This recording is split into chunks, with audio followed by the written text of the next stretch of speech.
Hi, everyone. Welcome to Entrepreneurship by Design with Dr. C. I'm so glad you're here with us today because we have a phenomenal guest, Yaron Been. Ron is an e-commerce entrepreneur, growth coach, and industrial engineer with a passion for helping businesses succeed.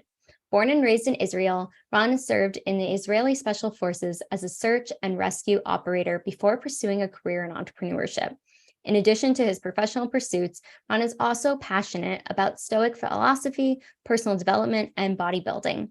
With a track record of bootstrapping and scaling seven-figure e-commerce stores while traveling the world, Ron is a wealth of experience to share with us. Thank you so much for being here today, Ron. It is such a pleasure to have you. And I would love for you to just dive into your journey, how you got here today, and then we'll go a little bit deeper. Thank you for having me. I'm very excited. And we already had like a short discussion, and I'm sure it's going to be a very insightful and interesting conversation.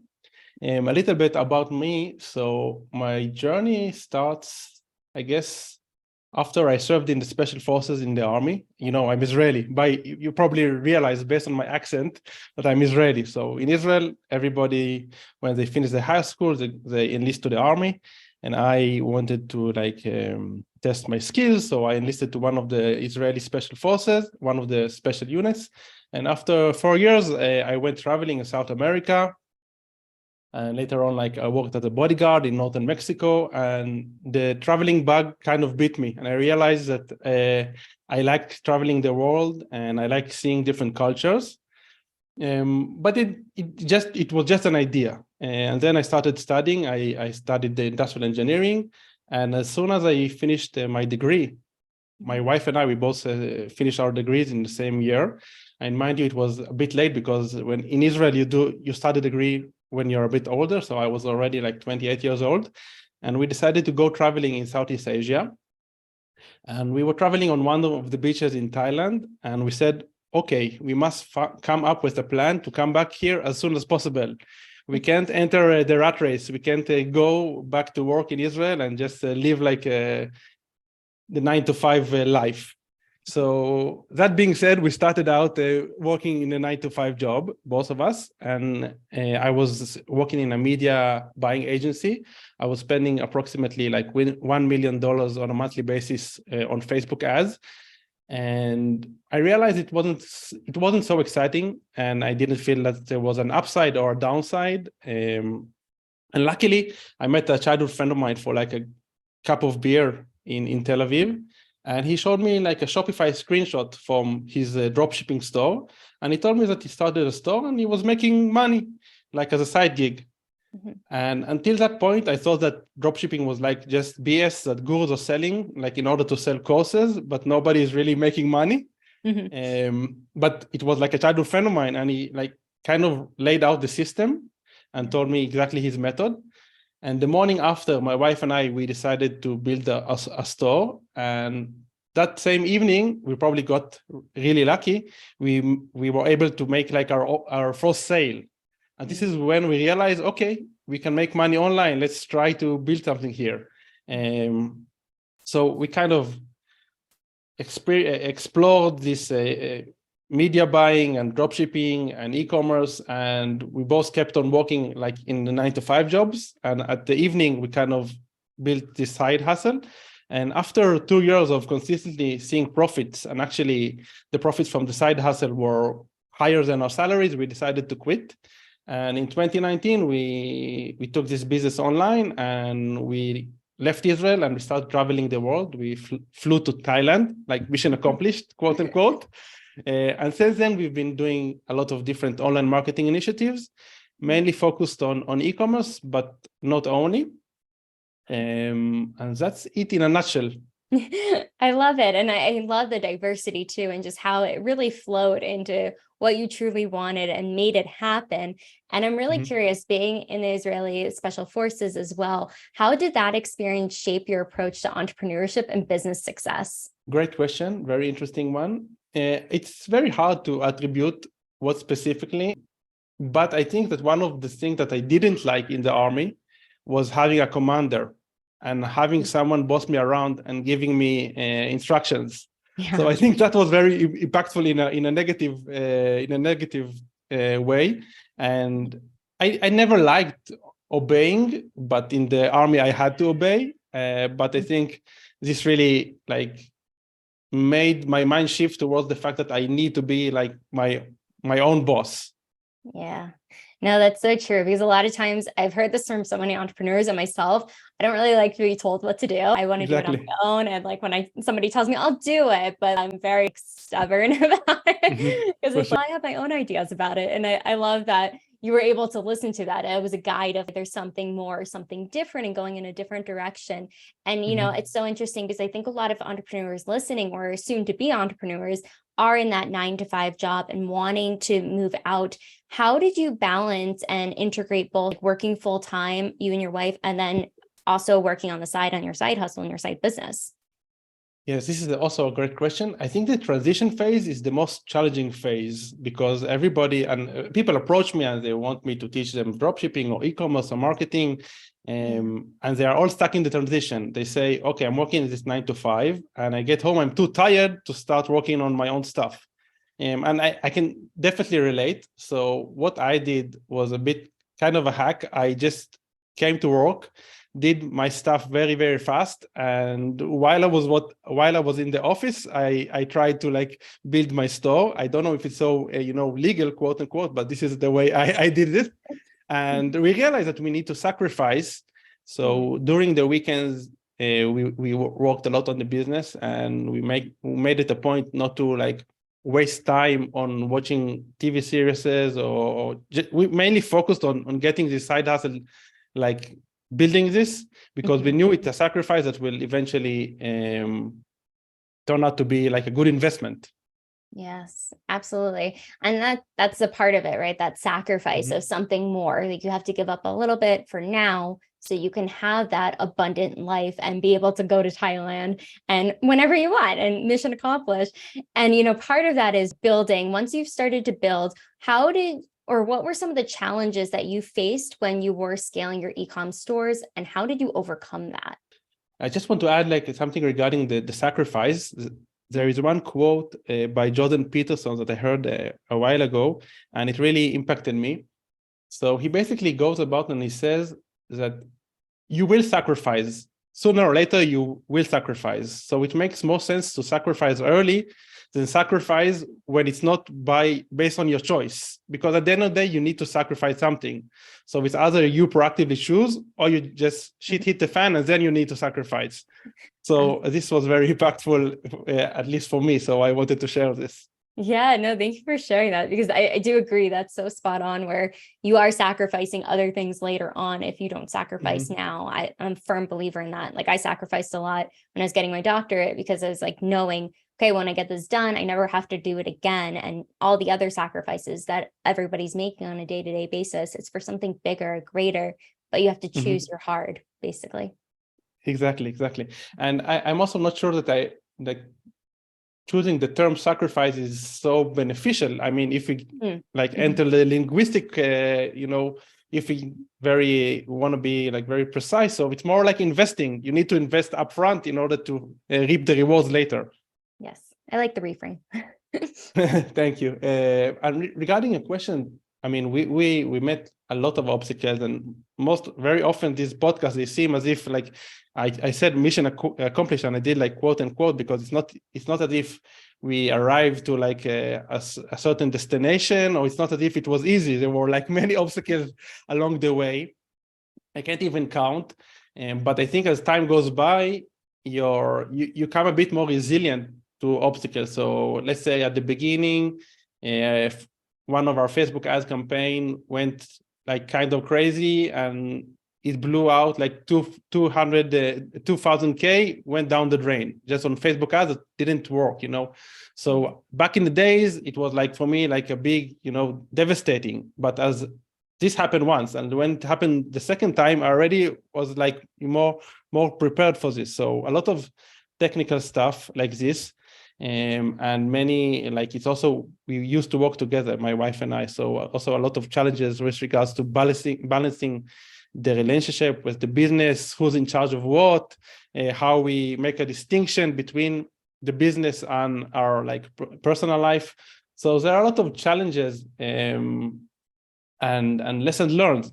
if you want me to elaborate about one thing specific, or I'm happy to elaborate. Yes, please. There are so many instances in which I was like surprised in a bad way, you know. So I remember once we had friends came over, and we were hosting like let's say a party, like 10 people, and I was checking my phone, and I saw that by mistake, we paid twice to the supplier. So it was about like 10K US dollars that we paid instead of 5K. So in the middle of like the party, I had to go down, try to call the supplier in China. It was very stressful because back in the days, 5K meant a lot for us. So it was like calling the supplier in China, then asking my wife to come and help. But then at the end of the day, we managed to pull it off. I mean, to grab hold of this supplier. And when this was solved, we realized it was a lot about perspective and proportions, keeping proportions, because at the end of the day, if you build a business relationship with someone who is trustworthy, and you should only build a business relationship with trustworthy people, so the likelihood of your downside is pretty small. So I realized that I made a good choice by working with this supplier, and I need to trust people more. And if I don't trust them in these like edge cases, I shouldn't work with them at all. So this was just an example of a challenge and a lesson I learned regarding trusting people and choosing your business partners. Yeah, no, that's a very good lesson, because you have to be really careful of who you trust, but also it just takes so much of the headache away or frustrations if you don't trust somebody, because you're building this relationship, especially when money's involved or clients are in different capacities. But when we take that step back and realize our circle is so important, and really just vetting people too, of the connection you have, but also everybody has good intentions too. And I think that's like the bottom line always. Yeah, for sure. I agree. We can get some bad apples sometimes. For sure. And, I think a lot of people listening to, with being a digital nomad, a lot of people see this lifestyle online and things like that, what that really looks like. But I'm curious, how were you able to successfully, with scaling your e-commerce business and the challenges you faced while being in a nomadic lifestyle as well? How did you kind of navigate that? This is an interesting question, because it has like many aspects to this. First of all, when we just started doing like the digital nomad thing, we had a lot of misconceptions regarding digital nomad. So digital nomadism is a very broad concept, and everybody approaches it differently. So we didn't like hopping around very often. We liked arriving to a certain city and staying there for like 3 months or 4 months, just exploring, more of creating a daily routine instead of traveling around. So with this regards, digital nomad lifestyle wasn't so different than if we stayed in Tel Aviv. Yeah. So this is one thing I wanted to clarify. And the other thing is the fact that there is actually an upside to leaving your hometown, because then you don't have as many obligations as you used to have. Yeah. So let's say social gatherings, less family obligations. I'm not saying that I don't like my family or don't love my family. I do love my family and love going to like celebrating holidays, and tradition is important. But on the other hand, there are a lot of obligations that, let's face it, most of us don't like going to like the birthday of the cousin of your great, Yeah. So a lot of we actually realized it freed up a lot of time for us. And from the routine perspective, it took a lot of effort in planning the week correctly and making sure that we don't invest too much time in planning the next base and going into Airbnb and researching. So we try to make a big distinction between the work life and like the traveling life. So this is what worked for us, but I know a lot of friends of mine that completely mix them both, and it really depends on your preferences, I guess. Yeah, no, that's very true. And I was just even thinking about what you're saying about family obligations. We love our families, of course, but there is a certain aspect of expecting to be there or having to be there when you live there, because I know I left Florida and it shifted my world when I moved to California, now Colorado. But I think part of that is to sometimes we don't talk about that, but it's very present in our lives. But I love that you found what worked for you and your wife too. And because everybody is different, and it's just figuring out, okay, 3 to 4 months, you get to travel, but it's also that work-life integration. It's not separate entities, because you have to find that common ground for yourselves and also be able to be working efficiently at the same time. And I'm curious, because I know part of the e-commerce store and things that people have common mistakes about or ideas about, what are some common mistakes that e-commerce store owners tend to make, and how can they be avoided? Also a great question. So this really depends on the level of the e-commerce store owner. So a lot of beginners, I think the most common misconception is the fact that it's easy. So it is easy. I mean, I often say the barrier to entry the e-commerce game, especially if you're dropshipping, is very low. But because the barrier to entry is very low, the barrier to success is very high, because there is a lot of competition and it's a very crowded game. I call it a game. So I often see people who are aspiring to be like e-commerce entrepreneurs, assuming that because it's easy from a technical perspective to set up a store, they assume that they can just enter the game, and without no knowledge or money investments, they can succeed. And I think that if you don't have like at least 5K to invest and 2 or 3 hours on a daily basis to invest in the business, you're not ready yet. Obviously, it depends on the context. If you have like marketing experience, there are disclaimers need to be said, but in general, if you don't have at least 5K set aside as an investment and at least 2 or 3 hours on a daily basis, I think you're not ready to start this yet. And obviously there are outliers. People can succeed. I mean, we saw success after like spending only $600, but it was also a combination of luck and also the fact that I was already doing media buying, like very high budgets. So I already had some sort of an idea of Facebook ads. Yeah. And that's an important part too, because a lot of people, we talk about this a lot on here. There's no overnight success, but you're building upon skill sets you already had to surpass somebody who's brand new and has never experienced it. So I'm really glad you brought that up. And that's incredible that you started with $600 and now where it is today. It's just so amazing accomplishment, but it's putting in the work.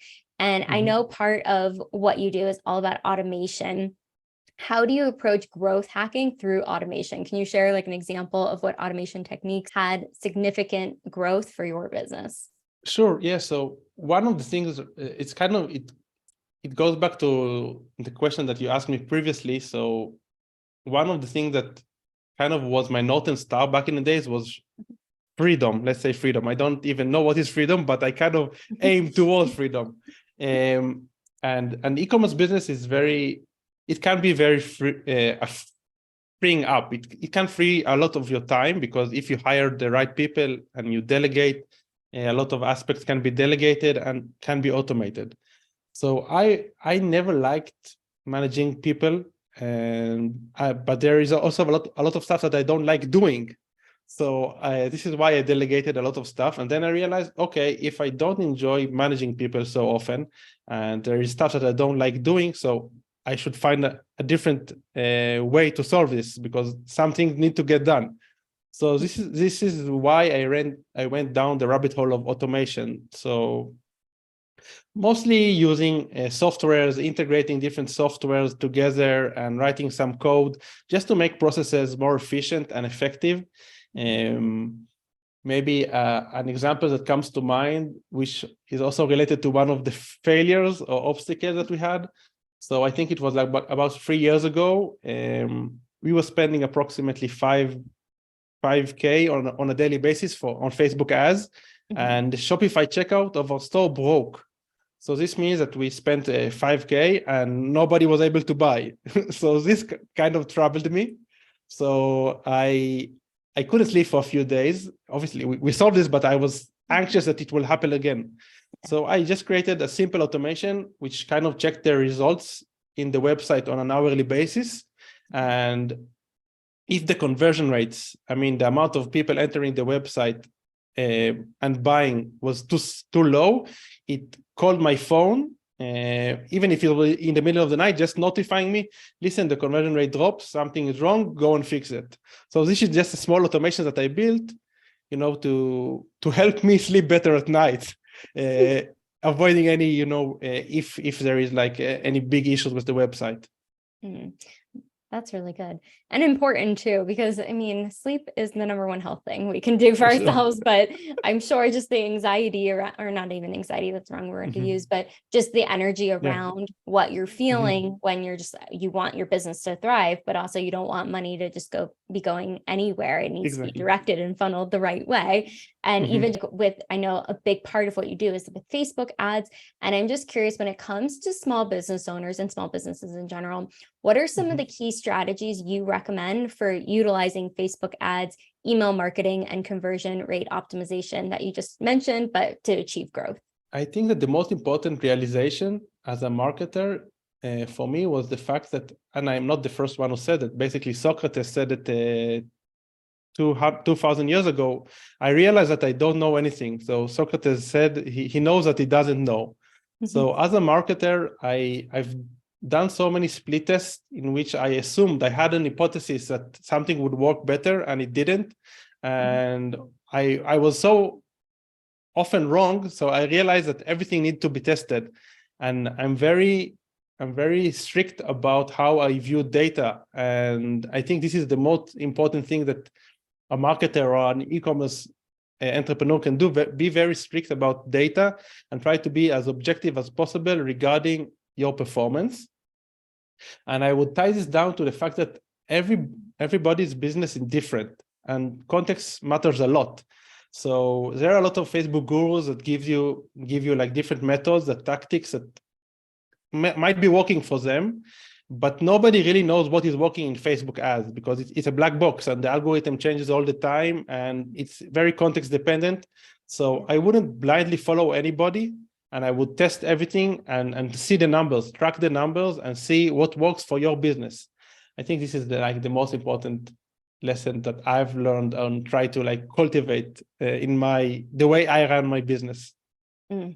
I love the transparency too, because it is about testing. I've only done Facebook ads once when I first started my business years ago, and I had to do a lot of split testing, but it is a process. And because people are like, well, throw money at it. Well, you have to actually have a strategy in place. And you're right. Every single business is different. And each graphic or each thing that you're testing is going to be different too. So I love that you kind of focus in on it. It's not a one size fits all. It's really trusting what's going to work for your business and not just kind of throwing money at something that you don't even know if it's going to stick as well, or being promised something that isn't being fulfilled. Sorry for interrupting. I mean, there is this quote that I like by Ralph Waldo Emerson, and he said that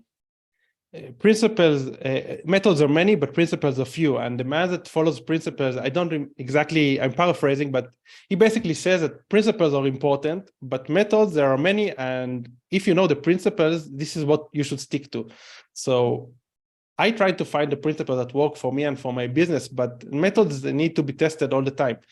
I just wanted to emphasize this because it's not that I'm saying that gurus or professionals, they don't give good advice. They give good principles. You should observe what they are telling and teaching. But on the other hand, you need to test on your own because this is the most important principle, basically. Yes, no, absolutely. And principles are the foundation piece, right? Because people are telling you something, but it's that core value and where you are practicing on a day-to-day basis and being productive for your business, but also for your overall well-being. So what are some productivity tips or tricks that have helped you manage your time as an entrepreneur? This is a great question. I think it kind of ties back to what I just said. I think tracking religiously is the most important thing that I do, and I highly recommend people doing this as well. If you choose like 2 specific KPIs or goals, let's say you want to lose weight, or let's say you want to make more money, the moment, at least for me, it's kind of like magic. The moment I start tracking the most important things on a daily basis, and I know exactly where I'm standing at each moment, things improve. It's like magic. And on the other hand, the moment I start drifting and I start not to track, I see results declining. And then I often arrive to a certain point in which I don't want to track anymore because I'm afraid of watching the weight, just as an example. And this is like the most dangerous part because from here on, you're just drifting. It's like a snowball of shit. Sorry for being blunt. No, So this is why you should track on it. I mean, for me, tracking is very, very, very important. I don't know if it necessarily, if I should call it a productivity tip, but I think this is it's also very productive just to track, because you want to make sure that you're, on plan. Yeah, absolutely. And I think that's part of just knowing where your energy and time is going too, even just kind of going back to what you said, living that digital nomad life as well, tracking, okay, well, 3 to 4 months is our time frame in one place. And then knowing, okay, that's how we work best versus we're going to travel every month or once a year, but being able to have that balance within what works best for you. And I think that's why it's important to know where our energy is going and how we can be productive within our means. Agree. And, I know you talk a lot about the power of quiz funnels. Can you explain the power of quiz funnels in driving customer engagement and conversions? Some people are not aware of the fact that after the iOS 14.5 update, there are a lot of privacy-related changes. It was an update that Apple introduced that kind of changed a lot of privacy-related matters. And since then, the big ad platforms were unable to track as well as before the customer's behavior. So this is why, so let's say, for example, in 2020, before the iOS update, Facebook knew exactly what, let's say you sent a customer from a Facebook ad to your store, they could tell exactly what he was doing, and they had a lot of data about him. Now that the update was introduced, they had less data, and the result in the Facebook ads or different platforms were kind of not as good. So this is why quiz funnels and segmentation based on what customers declare about themselves has become, in my opinion, very, very important. So we can see it becoming more and more popular. Potential customers land on a page, and then they are being asked a lot of questions regarding their preferences and what they would like to buy. And after you get the data as a business owner, it's very easy to offer them solutions to what they need specifically. So it can be via email, via SMS, or just remarketing to them via Facebook ads. But the thing is, using quiz funnels, you know more about your customers and what they like to achieve and their goals. So this is why I'm a big advocate of quiz funnels. Yes, no, because we haven't really talked about that on here. So it's like, we have to dive into that because I do feel like they're very powerful. I don't know as much about it as you do, but I do know just from what I've heard and your experience too, I think is really important. And how have you utilized that in your business? How have you seen it show up effectively? So we run a split test. We have also like a course in which we sell to Israeli people regarding like online marketing, and we combine also philosophy and a lot of some of the things that we believe are important for entrepreneurs.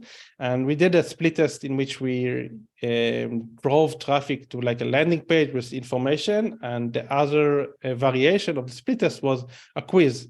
And people who filled out the quiz also gave us a better idea regarding the people that actually came to our funnel.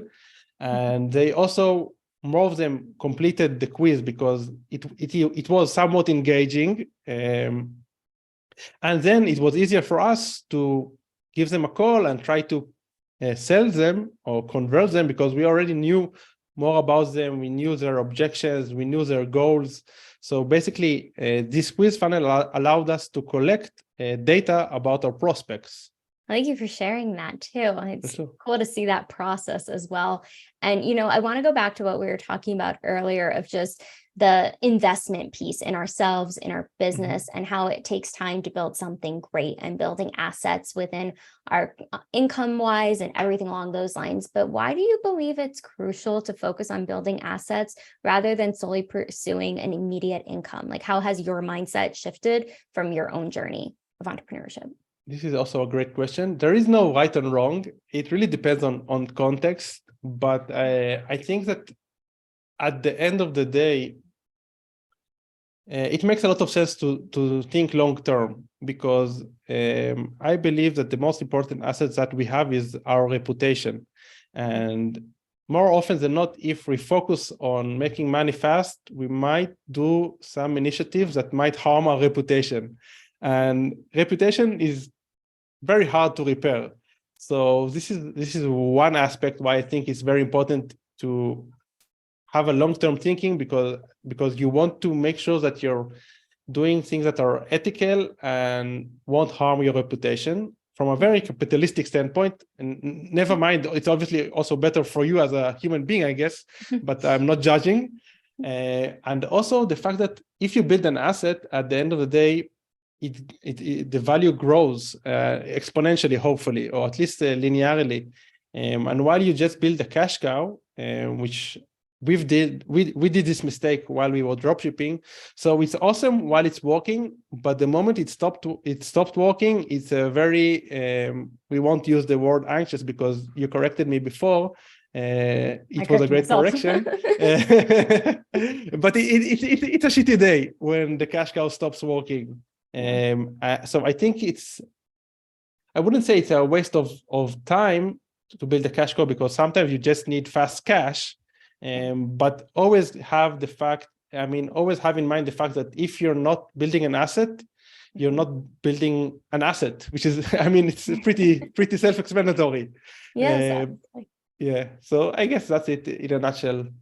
No, I appreciate that, because I do think it is going back to having that idea of what you're looking for to the future when it's not immediate. Of course, we need to pay bills, other things, we need money to live in that regard, but it is energy. If you can start building that, it can pay off so much more long-term, being able to know where everything is going. And it just goes back to like time and energy too. It's money as well. All of that combined will give you the vehicle of where you need to go, where you need to be spending your time. Even you mentioned earlier, when instead of watching a TV series, you were working on your business on the weekends and evenings to really build it, because you knew what you do now is going to benefit you later. Yeah, for sure. And I know you use a lot of different products, digital products in particular. How have you leveraged digital products to improve your business metrics, as well as revenue, customer retention, and lead generation? Yeah, so I think digital products are a great tool that is in some verticals is underutilized. In the coaching game and high ticket coaching, it's very often used and utilized. So people are using digital products, let's say lead magnets, ebooks, stuff like this very often, and it's a good thing. But in e-commerce game, I don't see it often enough, and I think that it's overlooked. Because the good thing about digital products is they are scalable and they don't have cost of reproduction. Basically, you create them once and then you can just generate money. So it's kind of an asset. And I believe that we used to sell in our dropshipping store. Actually, we just offered as an upsell a digital product that was relevant to our target audience, and we sold it for very cheap, for like $10. But even though the conversion was pretty low, so let's say only 10% of the buyers bought this product, it increased the AOV by $1 or $2, which is significant. It depends, but it might be significant. So I think in the e-commerce game, it's very often overlooked, and it's also a great tool just to give more to your customers and over-deliver and keep them in your network and make them happy and equip them with more knowledge. And I think e-commerce store owners and e-commerce entrepreneurs are very focused on the product, on the physical products. And it makes sense. But this is why I'm kind of advocating for also opening your mind and broadening the horizons and kind of adding this layer of digital products to your store. Yeah, no, I think that's really important. And it just gives it a different perspective too of how it can really help in so many different aspects of your business, because I don't think it is talked about enough, or if it is, I'm not hearing about it. So it could be that too, but I'm glad we're talking about it. And based off your journey, because you've had a lot of experience as an entrepreneur now, what would you say are your top 2 tips for entrepreneurs listening right now that they would need to know? Great question. I'm wondering if I should bring up new stuff that I already mentioned before, because I think that the important thing is tracking, which I said. And like another layer on tracking is finding someone to hold you accountable. So I have a friend of mine, which I actually met in a mastermind of entrepreneurs, and we report to each other on a daily basis regarding our weight and regarding our goals. And he knows that if I'm not on, just the fact that I need to report to him holds me accountable. And I think this is very powerful. Or back in the days, I competed in a bodybuilding show, and I wanted to compete for many, many years. But until I didn't hire a coach, I couldn't make the progress. Once I hired the coach, setting aside the fact that he equipped me with knowledge, just the fact that I had to report to him was so beneficial. So I realized accountability is so crucial. So if I need to distill my tips, is tracking and having someone holding you accountable to your tracking. Yes, I love it. It goes so seamless together because it is about tracking and you know where you need to go, what you need to do next. And it gives you that roadmap, but also the accountability piece. You're right. When you have somebody else checking in on you or having you hold yourself to accountability, but also a standard, it changes everything. Because a lot of us are self-disciplined, but there's just like a little extra there when somebody's holding you accountable. So many different things change. But I've been loving this conversation, Ron. Where can people find you, use your services? We're going to link everything below, but if you could let us know too. Awesome. Thank you so much, Caroline. I really enjoyed it. You asked great questions. And where can people find me? So I'm mostly active on LinkedIn. They can just look up Yaron Been, YARONBEEN. You'll probably share the show notes. The links in the show notes. And people can also look for my podcast, which is called Ecommerce Factor. It's pretty easy. My name is pretty unique. So if people Google my name, they will find it. Yes. No issues with that.